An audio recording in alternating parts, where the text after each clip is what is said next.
Hello friends, welcome back to my channel scalper trading bull. तो आज हम यहाँ पे एक नए चार्ट को एनालिसिस करके मैं आपको बताऊंगा कि प्रैक्टिकली कैसे चार्ट को एनालिसिस किया जाता है। चार्ट एनालिसिस करके कैसे हम पता लगा सकते हैं कि मार्केट का नेक्स्ट मूव क्या हो सकता है।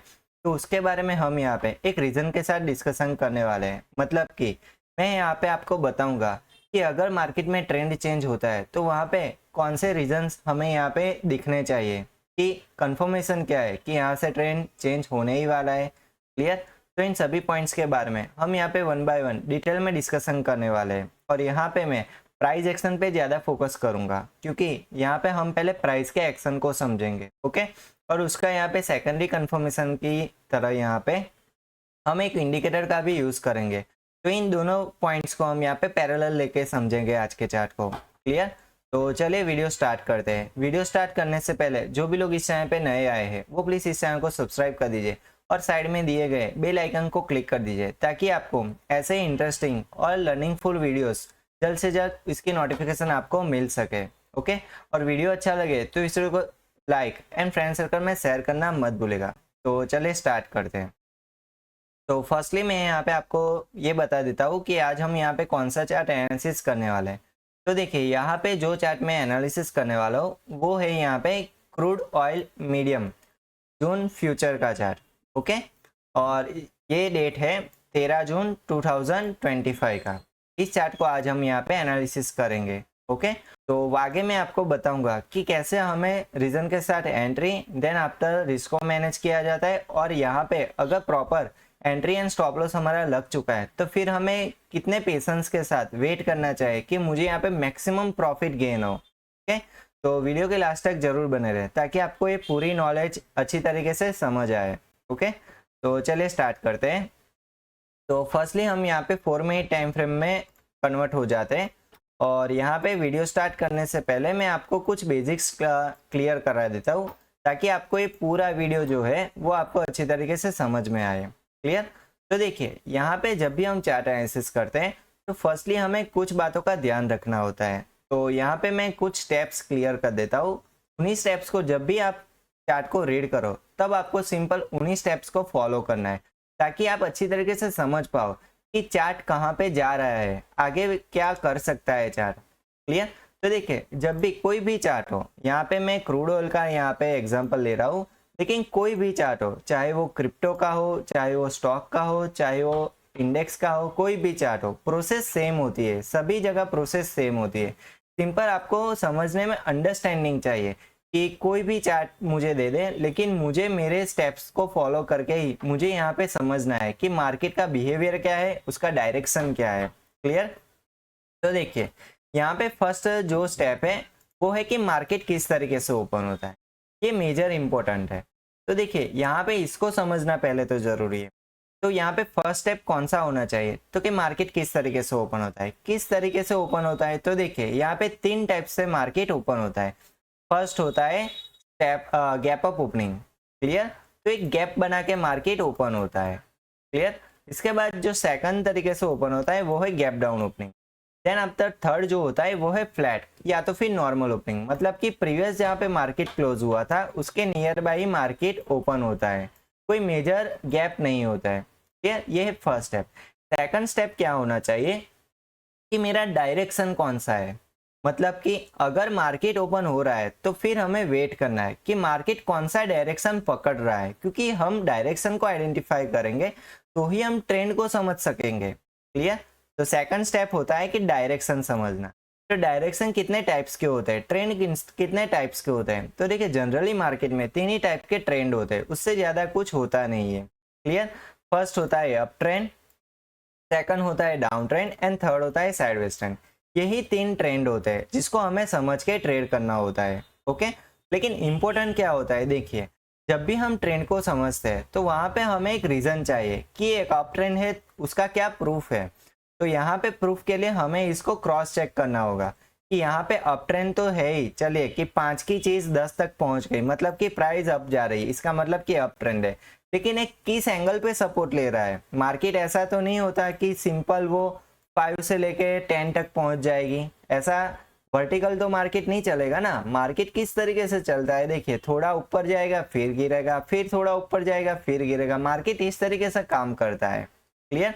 लेकिन ओवरऑल मार्केट का व्यू कौन सा है, अप ट्रेंड ही है। लेकिन बीच में ये जो डाउनफॉल आता है वो हमारी यहाँ पे एग्जाम ले लेते हैं कि यहाँ पे जिन्होंने भी अप ट्रेंड दिया होगा, क्लियर, जिसका व्यू अप ट्रेंड होगा, फिर मार्केट थोड़ा सा अगर गिरेगा तो उनकी साइकोलॉजी यहाँ पे डिस्टर्ब हो जाएगी। तो वो क्या करेंगे, इस अप ट्रेंड से एग्जिट कर देंगे। क्यों, क्योंकि उनका व्यू चेंज हो चुका है कि अब मार्केट गिरने वाला है, बल्कि मार्केट यहाँ पे उनको ट्रैप कर रहा है। ओवरऑल मार्केट का व्यू तो अप ट्रेंड ही है, वो सिर्फ यहाँ पे थोड़ा सा गिरेगा फिर दोबारा से ऊपर की ओर ही जाने वाला है, क्योंकि ओवरऑल मार्केट ऊपर ही और जाता है।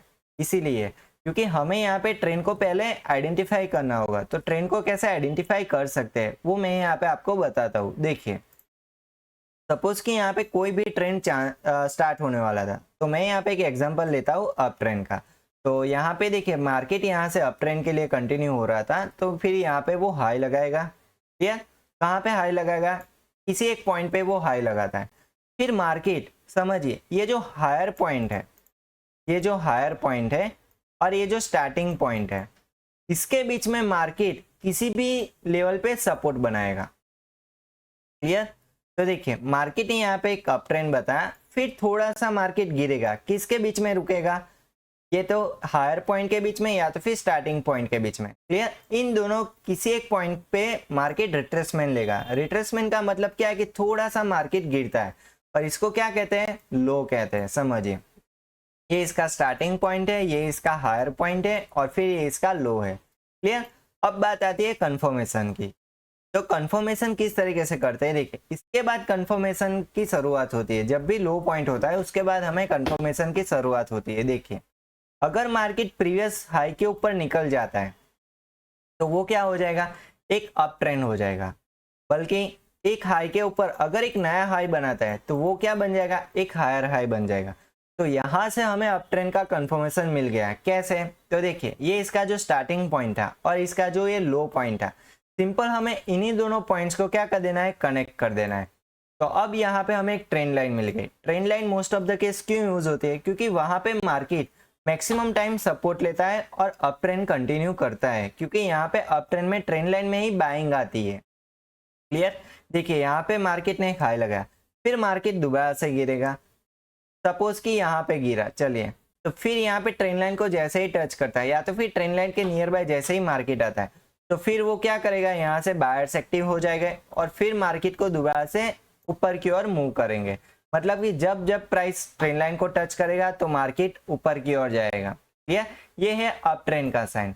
और ये कब तक चलेगा, देखिए जब तक प्राइस ट्रेंड लाइन के ऊपर है तब तक ये चलेगा, और जब प्राइस प्रीवियस हाई को ब्रेक नहीं करेगा, समझिए एक इंपॉर्टेंट पॉइंट है कि जब प्राइस प्रीवियस हाई को ब्रेक करके ऊपर की ओर नहीं जाता है, बल्कि यहाँ पे प्रीवियस हाई के नीचे ही मार्केट एक नया हाई बनाता है। समझिए एक अपर हाई था और इसके नीचे एक नया हाई बनाया। इसको मैं थोड़ा रिमूव कर देता हूँ ताकि आपको अच्छी तरीके से समझ में आए। देखिए ये प्रीवियस हाई था, फिर मार्केट अगर प्रीवियस हाई को ब्रेक नहीं करता है बल्कि मार्केट यहाँ पे इस ट्रेंड लाइन को ब्रेक कर देता है, तो फिर वो क्या हो जाएगा, अब यहाँ पे अप ट्रेंड खत्म है। अब यहाँ पे अप ट्रेंड का व्यू रखना मतलब कि गलती होगी, ठीक है। तो यहाँ से अब हमें कंफर्मेशन मिल गया कि यहाँ पे एक ट्रेंड लाइन ब्रेक हो चुकी है और मार्केट ने यहाँ पे प्रीवियस हाई को ब्रेक नहीं किया है। तो अब यहाँ से नया ट्रेंड स्टार्ट हो सकता है, कौन सा, या तो फिर डाउन ट्रेंड या तो फिर साइडवेज ट्रेंड, क्लियर। तो फिर हमें उसका कंफर्मेशन लेना है। ओके, अब आपको पता चल गया। तो देखिए up trend higher high higher low के फॉर्म में ऊपर की ओर मूव करता है, और सिंपल इसका ऑपोजिट होता है डाउन ट्रेंड। तो मैं यहाँ पे डाउन ट्रेंड को ज्यादा डिटेल में नहीं जाता, क्योंकि अप ट्रेंड को मैंने यहाँ पे डिटेल में आपको समझा दिया है, ठीक है। तो अब थर्ड स्टेप में आता है कि साइडवेज ट्रेंड क्या होता है। देखिए साइडवेज ट्रेंड सिंपल यही होता है कि अगर किसी एक हॉरिजॉन्टल लाइन पे मार्केट अगर 2 बार रिस्पॉन्स देता है तो वो एक स्ट्रॉन्ग लेवल बन जाता है। अगर यहाँ पे प्राइस फर्स्ट टाइम यहाँ पे रेजिस्टेंस फेस करता है, फिर यहाँ पे नीचे की ओर आता है और सेकंड टाइम यहाँ पे सपोर्ट बनाता है, तो ये क्या हो जाएगा, एक फर्स्ट टाइम रेजिस्टेंस बनाया और सेकंड टाइम सपोर्ट बनाया। लेकिन इसकी प्रोबेबिलिटी बन जाती है, देखिए अगर यहाँ पे फर्स्ट टाइम रेजिस्टेंस बनाया तो पॉसिबल है कि मार्केट सेकंड टाइम भी इसी लेवल पे रेजिस्टेंस बनाएगा। क्यों, क्योंकि फर्स्ट टाइम यहाँ पे जो सेलर्स एक्टिव हुए थे तो वो यहाँ पे बायर्स से ज्यादा हो गए थे, इसी वजह से तो यहाँ पे बायर्स यहाँ पे हार चुके थे और सेलर्स यहाँ पे जीत चुके थे, और इसी वजह से तो मार्केट यहाँ से गिरा था।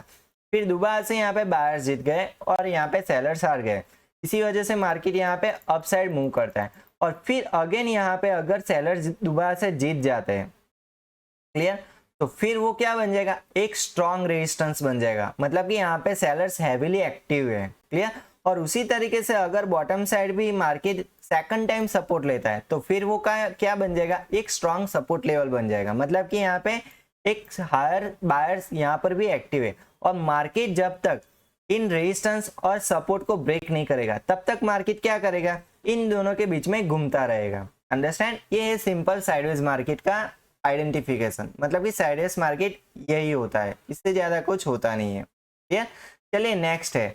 नेक्स्ट हमें क्या फोकस रखना है, फोकस ये रखना है कि अब हमें समझना है कैंडलस्टिक चार्ट को। तो कैंडलस्टिक चार्ट को समझने के लिए क्या पता होना चाहिए, कैंडलस्टिक के बारे में पता होना चाहिए।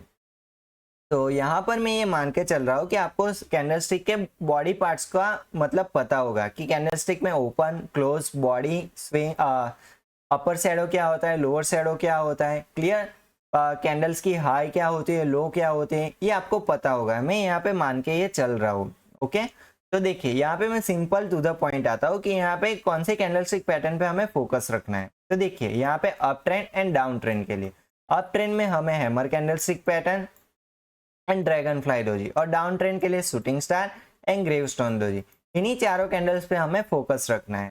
ओके, तो यहाँ पे ये इंपॉर्टेंट क्यों है, क्योंकि देखिए जब भी ये ऐसी कोई कैंडल बनती है तो लेकिन इसका लोकेशन इंपॉर्टेंट होता है। ऐसा नहीं है कि कहीं पर भी ये कैंडल बन जाती है तो फिर हम वहां पे ट्रेड ले सकते हैं, ऐसा नहीं होता है। देखिए कि अगर वो कैंडल, अगर ये एक ट्रेंड लाइन है, आप ऐसा एज्यूम कीजिए, अगर वो कैंडल इस ट्रेंड लाइन को टच करते हुए या तो फिर इस ट्रेंड लाइन के नियर बाय बनती है तो वो काम की है।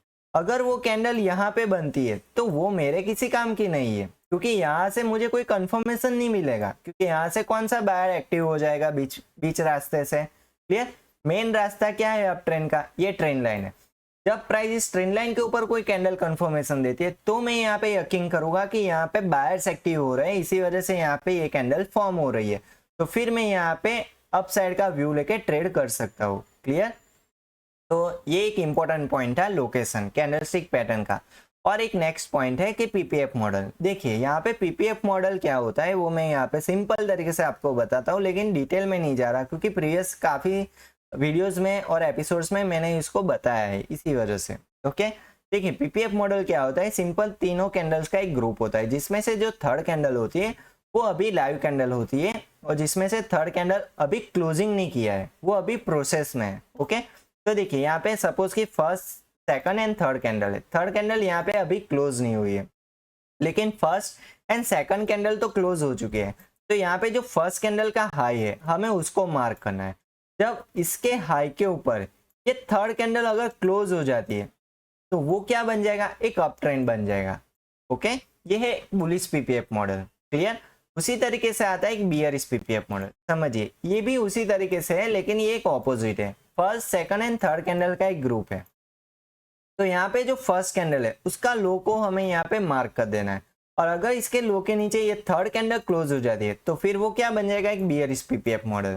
अंडरस्टैंड, इसका भी लोकेशन इंपॉर्टेंट है, ये भी कोई ट्रेंड लाइन या लेवल पे बनता है तो ही वो काम का है, अदर बीच रास्ते में बनता है तो वो किसी काम का नहीं है। अंडरस्टैंड, तो चलिए अब हम यहाँ पे एक्चुअल एनालिसिस स्टार्ट करते हैं। तो यहाँ पे इंपॉर्टेंट सपोर्ट और रेजिस्टेंस कैसे मार्क करते हैं वो मैं यहाँ पे आपको बताऊंगा। देखिए उसके लिए पहले आपको शैडोज को समझना जरूरी है। देखिए यहाँ पे मैं एक कैंडलस्टिक पैटर्न ले रहा हूँ, ये इसके अपर शैडो है, ये इसकी लोअर शैडो है। तो इसमें आपको क्या दिखता है, इसमें आपको दिखेगा कि ये एक बॉडी है, ये एक अपर शैडो है और एक लोअर शैडो है। देखिए एक नॉर्मल ट्रेडर को यही दिखेगा, लेकिन आपको अगर इसको डिटेल में जानना है तो मैं यहाँ पे आपको बताऊंगा कि सपोज कि अपर साइड जो शैडो है वो हमें क्या सिग्नल दे रही है, कि वो हमें ये सिग्नल दे रही है कि मार्केट को इतना पुश किया गया था। क्लियर, किसने पुश किया था, सेलर्स ने, इसी वजह से तो यहाँ पे बॉडी नहीं बनी थी, इसी वजह से तो यहाँ पे शैडो बनी है। शैडो कब बनती है, जब मार्केट को पुश किया जाता है तो ही शैडो बनती है। और बॉटम साइड भी इस टाइम फ्रेम के कैंडलस्टिक पैटर्न को यहाँ पे पुश किया गया था, इसी वजह से तो यहाँ पे बॉडी नहीं बनी है। तो ये क्या है, एक बायर प्रेशर है और एक सेलिंग प्रेशर है। ठीक है, इंपॉर्टेंट अगर सपोर्ट रेजिस्टेंस एक्टिवली अगर आपको चाहिए तो आपको इन्हीं शैडोज को कवर करना होता है। तो चलिए मैं यहाँ पे आपको बता देता हूँ, और उसके लिए आपको पहले प्रीवियस डे चार्ट को समझना जरूरी है, क्योंकि important support and resistance levels previous day chart से ही मिलते हैं। क्लियर, और फिर जो नए लाइव मार्केट में जो नए लेवल्स बनते हैं उसको भी कंसिडर किया जाता है। ओके, तो देखिए अगर मैं इसका प्रीवियस डेटा चेक करता हूँ, लेकिन ये प्रीवियस डेटा के सपोर्ट एंड रेजिस्टेंस अगर मार्केट इसके लिमिट से ऊपर या हायर गैप अप या हायर गैप डाउन ओपन होता है तो फिर वो काम का नहीं रहेगा, क्योंकि वहां तक प्राइस जा भी नहीं सकता। क्लियर, तो उसका हम यहाँ पे यूज नहीं कर सकते। अगर मेजर गैप अप या मेजर गैप डाउन ओपन होती है, अगर नॉर्मल ओपनिंग होती है तो ही वो काम में आएगा हमारे। क्लियर, तो देखिए यहाँ पे हम अप ट्रेंड और डाउन ट्रेंड के स्विंग्स को कवर करेंगे। तो देखिए स्विंग्स क्या होता है, सपोज कि ये ट्रेंड लाइन थी और इस ट्रेंड लाइन का स्टार्टिंग पॉइंट ये था जहां से मार्केट अप साइड मूव किया था, और ऐसे करते करते अप ट्रेंड यहाँ से स्टार्ट हुआ था और फिर यहाँ पे ये अप ट्रेंड इस वाले पॉइंट पे खत्म हो चुका था। ओके, तो ये ट्रेंड का क्या था, ये स्टार्टिंग पॉइंट था जहां से बायर्स एक्टिव हो गए, और ये इसका क्या था, पिक पॉइंट था जहां से सेलर्स एक्टिव हो गए और इस ट्रेंड लाइन को तोड़ डाला। तो ये क्या बन जाएगा, एक स्विंग लो, और ये क्या बन जाएगा, एक स्विंग हाई। तो हमें इसी स्विंग्स को यहाँ पे मार्क करना है, ये एक अप ट्रेंड का और उसी तरीके से आता है डाउन ट्रेंड का। तो चलिए मैं इसको आपको प्रैक्टिकली चार्ट पे ही बताता हूँ। तो देखिए यहाँ पे फर्स्टली मार्केट किस तरीके से ओपन होता है। तो देखिए यहाँ पे मार्केट फर्स्ट यहाँ पे ओपन होता है, तो ओपन किस तरीके से होता है, नॉर्मल ओपनिंग है। देखिए प्रीवियस मार्केट यहाँ पे क्लोज हुआ था, देन आफ्टर मार्केट यहाँ पे ओपन होता है, तो ये एक नियर बाय ओपनिंग है। ओके, ओपन होते ही मार्केट ने कौन सा डायरेक्शन लिया था, क्योंकि डायरेक्शन से ही हमें स्विंग हाई और स्विंग लो मिलेंगे। तो देखिए फर्स्ट कैंडल यहाँ पे बिग बार कैंडल बने। चलिए इसके बाद मार्केट देखिए यहाँ पे हॉरिजॉन्टल हो गया, फ्लैट हो गया। फ्लैट का मतलब क्या होता है कि यहाँ पे अपर साइड एक रेजिस्टेंस है जहाँ पे सेलर्स ज्यादा एक्टिव थे। ओके, तो ये क्या काम करेगा, एक रेजिस्टेंस का काम करेगा। तो हमें इनकी शैडोज को यहाँ पे कवर कर देना है। देखिए ये जो मेजर शैडोज है उसको हमें यहाँ पे कवर कर देना है। उसके बाद देखिए फिर मार्केट यहाँ से गिरता है, और किस तरीके से गिरता है, देखिए यहाँ से मार्केट गिरना शुरू हुआ, लो लगाया, देन आफ्टर रिट्रेसमेंट। मैंने आपको पहले भी बताया था कि हमें स्टार्टिंग एंड रिट्रेसमेंट पॉइंट ही चाहिए। फिर मार्केट दोबारा से यहाँ पे लो लगाने की कोशिश करता है, लेकिन यहाँ पे सपोर्ट बना चुका था। देखिए ये एक इंपॉर्टेंट पॉइंट था। देखिए मार्केट यहाँ पे सपोर्ट बनाया था प्रीवियस लो पे, और इसी जगह पे यहाँ पे दोबारा से सपोर्ट बनाया, और फिर मार्केट दोबारा से यहाँ पे हाई बनाता है। लेकिन प्रीवियस हाई को ब्रेक किया नहीं किया, क्यों नहीं किया, क्योंकि अभी भी यहाँ पे सेलर्स एक्टिव है। अगर यहाँ पे सेलर्स एक्टिव नहीं होते तो फिर वो प्रीवियस हाई को यहाँ पे ब्रेक करके ऊपर की ओर जा सकते थे, लेकिन ऐसा नहीं हुआ, बल्कि जो प्रीवियस सपोर्ट था उसको यहाँ पे ब्रेक कर दिया, और फिर फाइनली मार्केट यहाँ से रिवर्स हो गया। देखिए तो ये जो पूरा डाउन ट्रेंड यहाँ तक चला था, तो उसका स्विंग हाई और स्विंग लो कहाँ पे था, तो ये रहा, ये इसका स्विंग हाई है, और जहां से डाउन ट्रेंड खत्म हो चुका था वो क्या हो गया, इसका स्विंग लो। कैसे पता चला कि ये खत्म हो चुका, देखिए अगर मैं इसका ट्रेंड लाइन मार्क करता हूँ तो इस तरीके से मुझे यहाँ पे मिलता है। देखिए ओके, ये इसका स्टार्टिंग पॉइंट था, देन आफ्टर मार्केट यहाँ पे एक लो लगाता है, एक रिट्रेसमेंट लेने की कोशिश करता है, फिर यहाँ पे सपोर्ट बनाता है, फिर मार्केट ऊपर की ओर जाता है, और यहाँ पे रेजिस्टेंस फेस करते हुए मार्केट दोबारा से यहाँ पे गिरता है। तो ये क्या बन गया, ये एक स्विंग लो बन गया। ओके, जहाँ से बायर्स ज्यादा एक्टिव हो चुके थे, तो हमें इसको यहाँ पे कंसिडर करते हुए इसको हमें मार्क करना है। तो इसी तरीके से सिंपल हमें ट्रेंड को आइडेंटिफाई करते हुए स्विंग हाई और स्विंग लो को मार्क कर दें। तो एक अप ट्रेंड था छोटा सा, तो यहाँ पे एक स्विंग हाई बन गया, फिर मार्केट यहाँ से डाउन ट्रेंड कंटिन्यू हुआ, कहाँ पे खत्म हुआ, तो देखिए अगर मैं यहाँ पे रिट्रेसमेंट को मार्क करता हूँ तो यहाँ से डाउन ट्रेंड स्टार्ट हो चुका था। चलिए इसके बाद मार्केट देखिए यहाँ पे एक लो लगाता है, फिर इस लेवल को ब्रेक करता है, फिर मार्केट यहाँ पे रेजिस्टेंस फेस करता है, यहाँ से भी रेजिस्टेंस फेस करता है, तो एक मुझे यहाँ पे एक ट्रेंड लाइन मिल रही। चलिए तो इस ट्रेंड लाइन का फाइनली यहाँ पे एक ब्रेकआउट आया था, देखिए इस वाली पोजीशन पे, तो ये क्या बन गया, एक स्विंग लो बन गया और एक स्विंग हाई बन गया। तो हमें इसको यहाँ पे कंसिडर करते हुए इसको हम यहाँ पे मार्क कर देंगे। ये रहा इसका स्विंग लो और ये रहा इसका स्विंग हाई। ओके, चलिए इसके बाद देखिए मार्केट दोबारा से यहाँ पे एक लो लगाता है, फिर अगेन रिट्रेसमेंट, फिर अगेन यहाँ पे लो, इसी सपोर्ट पे दोबारा से सपोर्ट लिया, सेकंड टाइम सपोर्ट लिया, थर्ड टाइम भी यहाँ पे सपोर्ट लिया, इसका मतलब ये एक स्ट्रॉन्ग सपोर्ट लेवल है। चलिए इसको भी हमें यहाँ पे क्या कर देना है, मार्क कर देना है। तो इसी तरीके से हम सभी लेवल्स को मार्क करते जाएंगे। ओके, तो ये जो प्रीवियस लेवल हमने जो मार्क किए थे उसी दिन पे आप देखिए जो प्रीवियस डेटा को हमने यहाँ तक मार्क किया और फिर आगे देखिए मार्केट उसी लेवल पे रिस्पॉन्स दे रहा था। देखिए लाइव मार्केट में भी ये सभी लेवल्स यहाँ पे काम में आते हैं। देखिए जैसे ये वाला लेवल ब्रेक हुआ फिर मार्केट इस वाले लेवल को टच किया, फिर ये वाले लेवल जैसे ही ब्रेक हुआ फिर इस वाले लेवल को यहाँ पे टच किया। ओके, तो इसी तरीके से important support and resistance level mark किया जाता है। फिर फाइनली मार्केट यहाँ पे खाई लगाता है, फिर मार्केट यहाँ पे रेजिस्टेंस फेस किया, सेकंड टाइम भी फेस किया, थर्ड टाइम भी यहाँ पे रेजिस्टेंस फेस किया। तो ये क्या बन गया, एक स्ट्रॉन्ग सेलर्स का लेवल बन गया। तो हमें इसको भी यहाँ पे मार्क कर देना है। ओके, और मार्केट ने यहाँ पे जो लो लगाया था वो ऑलरेडी हमने यहाँ पे मार्क किया हुआ था, तो इसको मार्क करने की दोबारा से जरूरत नहीं है। ओके, तो चलिए अब आते हैं हम करंट चार्ट पे। तो करंट चार्ट पे अब हम यहाँ पे एनालिसिस शुरू करेंगे। तो यहाँ पे देखिए फर्स्ट मार्केट किस तरीके से ओपन हुआ था वो यहाँ पे देखने की जरूरत है। तो यहाँ पे देखिए प्रीवियस मार्केट यहाँ पे क्लोज हुआ। चलिए इसके बाद मार्केट यहाँ पे ओपन होता है, तो ये गैप अप ओपनिंग हमें यहाँ पे शुरू होती है। चलिए तो ये अब क्या बन जाएगा, ये एक स्ट्रॉन्ग सपोर्ट लेवल बन जाएगा। क्यों, क्योंकि मार्केट इसके ऊपर ओपन हुई तो इसीलिए ये अब यहाँ पे सपोर्ट लेवल का काम करेगा। ओके, चलिए तो यहाँ पे मैं फर्स्टली आपको बता देता हूँ कि मैंने यहाँ पे कौन सा इंडिकेटर यूज किया है। तो देखिए यहाँ पे मैंने एक्सपोनेंशियल मूविंग एवरेज यूज किया है। फर्स्ट यूज किया है 9 EMA जो ये वाला है, सेकंड जो यूज किया है वो है 100 EMA जो ये वाला है, और थर्ड जो EMA यूज किया है वो है 200 का EMA मैंने यहाँ पे यूज किया है। ओके, का पर्पस कैसे, इंडिकेटर देखिए इंडिकेटर को समझने के लिए सभी का अलग अलग व्यू होता है, लेकिन नॉर्मली इंडिकेटर किस तरीके से काम करता है वो नॉर्मली बेसिकली प्राइस एक्शन पर ही काम करता है। तो हम यहाँ पे price action plus indicator parallel लेके चलेंगे। क्यों, क्योंकि जब भी प्राइस का एक्शन होता है तो हमें उसका क्रॉस चेक इंडिकेटर से करेंगे, मतलब कि EMA से हम उसका क्या करेंगे, कंफर्मेशन करेंगे।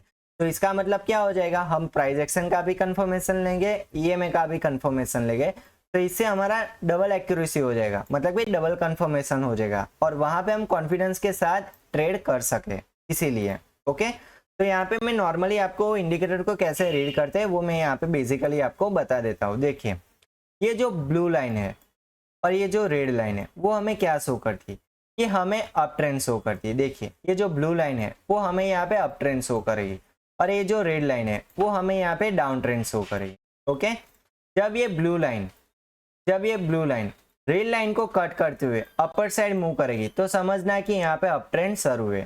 ओके, और जब यहाँ पे ब्लू लाइन अपर से लोअर यहाँ पे कट करेगी रेड लाइन को तो वहां पे समझना कि डाउन ट्रेंड अब शुरुआत होगी। ओके, इसी तरीके से देखिए कि यहाँ पे जो 9 EMA है वो हमें क्या शो करेगा, वो हमें यहाँ पे दो चीजें शो करेगा। फर्स्ट तो यहाँ पे वो हमें कुछ टाइम फ्रेम में यहाँ पे हमें वो रिट्रेसमेंट शो करेगा, मतलब कि मार्केट कहाँ पे रिट्रेसमेंट ले रहा था। रिट्रेसमेंट मतलब कि मार्केट गिरा फिर जो थोड़ा सा ऊपर की ओर मूव करता है वो होता है रिट्रेसमेंट। तो यहाँ पे हमें EMA में उसका रिट्रेसमेंट भी हम यहाँ पे आइडेंटिफाई कर सकेंगे। ओके, सेकंड कि यहाँ पे अगर ट्रेंड चेंज होता है तो वो हमें यहाँ पे कंफर्मेशन भी देगा। क्लियर, ये दो चीज हमें यहाँ पे देगा।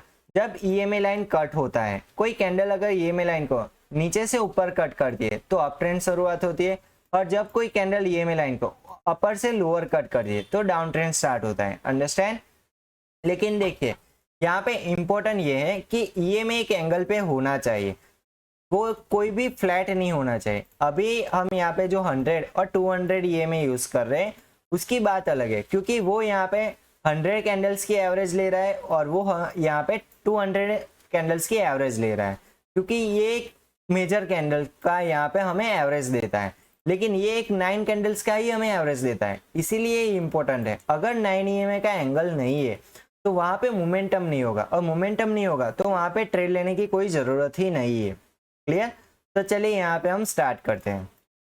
तो देखिए फर्स्टली मार्केट यहाँ से ओपन हुआ था, फिर हमें यहाँ पे फर्स्ट स्टेप ये है कि डायरेक्शन आइडेंटिफाई करेंगे। तो यहाँ पे कंटिन्यूसली मार्केट अप ट्रेंड जा रहा था। चलिए फिर मार्केट यहाँ से थोड़ा सा गिरा तो यहाँ पे हमें EMA कंफर्मेशन दे रहा था यहाँ पे कि EMA देखिए एक कैंडल ईएमए लाइन को यहाँ पे कट कर रही है, समझिए। तो यहाँ पे ये जो कैंडल कट कर रही है वो कौन सी कैंडल यहाँ पे बन रही है वो इम्पोर्टेंट है, ओके। और यहाँ पे हम उसका पीपीएफ मॉडल भी यहाँ पे चेक करेंगे। देखिए कोई भी कैंडल अगर ईएमए लाइन को कट करती है तो वहाँ पे हम पीपीएफ मॉडल भी क्रॉस चेक करेंगे, उसके साथ हम ईएमए का एंगल भी क्रॉस चेक करेंगे और कौन सी कैंडल बन रही है वो भी हम यहाँ पे क्रॉस चेक करेंगे। ये तीनों चीज हम यहाँ पे चेक करने वाले हैं। तो देखिए यहाँ पे मैं थोड़ा चार्ट जूम कर देता हूँ ताकि आपको अच्छी तरीके से कंफर्मेशन पता चले। देखिए यहाँ पे ये वाली कैंडल ईएमए लाइन को प्रॉपरली कट कर रही है। उससे पहले कौन सी कैंडल यहाँ पे बनी थी, तो देखिए यहाँ पे डोजी कैंडल बनी, फिर स्पिनिंग टॉप कैंडल बनी, उससे पहले यहाँ पे शूटिंग स्टार भी बन चुका था। चलिए शूटिंग स्टार मीन्स कि मार्केट नेगेटिव हो सकता है, डोजी मीन्स कि यहाँ पे मार्केट 50-50 है, स्पिनिंग टॉप मीन्स ये भी यही सिग्नल है कि मार्केट यहाँ पे 50-50 होगा। चलिए इसके बाद ये जो कैंडल थी वो कौन सी कैंडल बनी, तो बियरी सिंगल फिंग कैंडल बनी। तो यहाँ पे हम पीपीएफ मॉडल का यूज करेंगे। देखिए जो भी कैंडल ईएमए लाइन को कट कर रही है उसका जो यहाँ पे प्रीवियस कैंडल था, मतलब कि यहाँ पे इसका पास्ट कैंडल कौन सा था, ये वाला, प्रेजेंट कैंडल कौन सा था, यहाँ पे ये वाला, और फ्यूचर कैंडल कौन सी थी, तो कि ये वाला। चलिए तो यहाँ पे जो फ्यूचर कैंडल थी वो कहाँ पे क्लोज कर रही है, तो ये जो फर्स्ट कैंडल थी जो पास्ट कैंडल बनी थी, और यहाँ पे जो प्रेजेंट कैंडल थी, तो पास्ट कैंडल जो थी उसके लो के नीचे ये थर्ड कैंडल क्या कर रही है, क्लोज कर रही है। इसका मतलब कि यहाँ से अब डाउन ट्रेंड स्टार्ट हो सकता है, अंडरस्टैंड। और फिर हम यहाँ पे चेक करेंगे कि ईएमए किस तरीके से काम कर रहा है। तो देखिए यहाँ पे ईएमए एक एंगल ले रहा है, समझिए, क्लियर। और उससे पहले मार्केट देखिए, मार्केट उससे पहले किस तरीके से चल रहा था, मार्केट ने जो हाई तो लगाया था लेकिन मार्केट यहाँ पे एक नेगेटिव चलने की कोशिश कर रहा था। देखिए यहाँ पर भी ये जो कैंडल थी वो भी यहाँ पे बियरी सिंगल फिंग कैंडल यहाँ पे बनी थी जो प्रीवियस कैंडल की बॉडी को प्रॉपरली यहाँ पे इंगल्फ कर रही है। फर्स्ट रीजन नेगेटिव का। सेकंड यहाँ पे शूटिंग स्टार भी बना था लेकिन यहाँ पे कोई बुलिश पीपीएफ मॉडल नहीं बना, समझिए। अगर यहाँ पे अप ट्रेंड कंटिन्यू होता तो फिर वो यहाँ पे क्या बनाना चाहा था, बुलिश पीपीएफ मॉडल। क्या यहाँ पे हमें कोई बुलिश पीपीएफ मॉडल बनता हुआ दिख रहा है, द आंसर इज नो। इसीलिए यहाँ पे अप ट्रेंड का बनने की कोई गुंजाइश ही नहीं थी, ओके। बल्कि यहाँ पे एक डाउन ट्रेंड बना चुका था मार्केट, ये था कंफर्मेशन। तो चलिए अब हम यहाँ पे रिस्क रेशियो को समझते हैं। तो देखिए सपोज कि यहाँ पे इसके बाद कंफर्मेशन के बाद हम यहाँ पे एंट्री प्लान करते तो हमारी रीजन के साथ एंट्री कहाँ पे बन सकती थी, तो कि इसी कैंडल पे, क्लियर।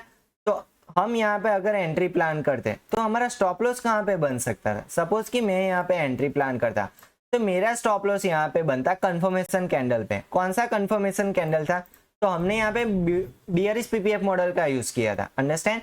तो यहाँ पे जो बियरिश पीपीएफ मॉडल का जो हायर पॉइंट था उसी को ही हम as a stop loss consider कर सकते थे। ये था इसका एग्जैक्ट रिस्क मैनेजमेंट, क्लियर। तो इस केस में हमारा रिस्क कितना होता, 51 पॉइंट का हमारा यहाँ पे रिस्क होता। चलिए तो इसी के साथ हम यहाँ पे टारगेट कहाँ पे प्लान कर सकते थे। तो देखिए यहाँ पे हमें सिंपल उसी को हमें यहाँ पे चेक करना है जो है ट्रेंड लाइन। तो देखिए यहाँ पे ट्रेंड लाइन कौन सी बन रही थी, तो यहाँ पे डाउन ट्रेंड स्टार्ट हुआ। चलिए मार्केट यहाँ पे एक लो लगा था, फिर यहाँ पे एक रिट्रेसमेंट लगा। चलिए तो फिर हमें यहाँ पे क्या कर देना था, एक ट्रेंड लाइन को मार्क कर देना था सिंपल जजमेंट के लिए। तो यहाँ पे हम फर्स्टली एक ट्रेंड लाइन को यहाँ पे एज अ जजमेंट के लिए मार्क कर देंगे। चलिए इसके बाद देखिए मार्केट यहाँ पे हमें क्या शो कर रहा है कि यहाँ पे एक शूटिंग स्टार बन रहा था, क्लियर। तो फिर इस ट्रेंड लाइन का ब्रेकआउट हुआ, द आंसर इज नो।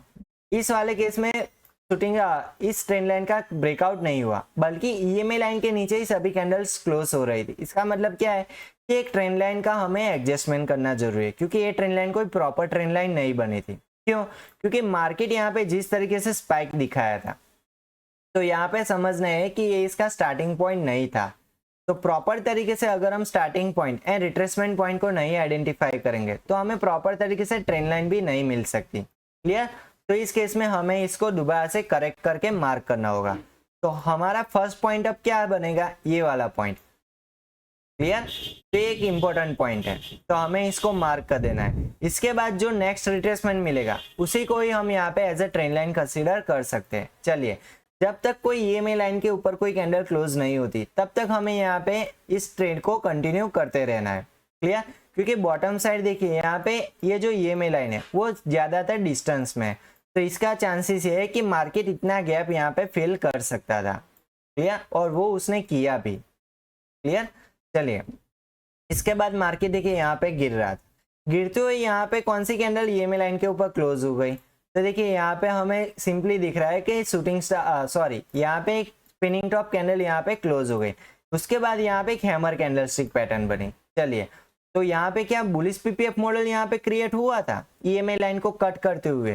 तो देखिए यहाँ पे ये जो प्रीवियस कैंडल थी उसका अगर मैं यहाँ पे हाई मार्क करता हूँ तो इसके ऊपर ये थर्ड कैंडल क्लोज तो हो रही है, मतलब कि यहाँ पे बुलिश PPF मॉडल तो शो हो रहा है। तो इसी के साथ हम यहाँ पर ही एग्जिट कर देंगे। क्यों?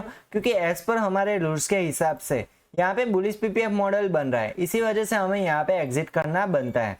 तो इस केस में हमारा यहाँ पे प्रॉफिट कितना बनता है, तो देखिए यहाँ पे हमारा प्रॉफिट बनता है 28 पॉइंट का, लेकिन यहाँ पे रूल्स के हिसाब से हमने एग्जिट लिया था, इसी वजह से भले ही हमारा प्रॉफिट छोटा लेकिन हमारा यहाँ पे लॉस नहीं हुआ।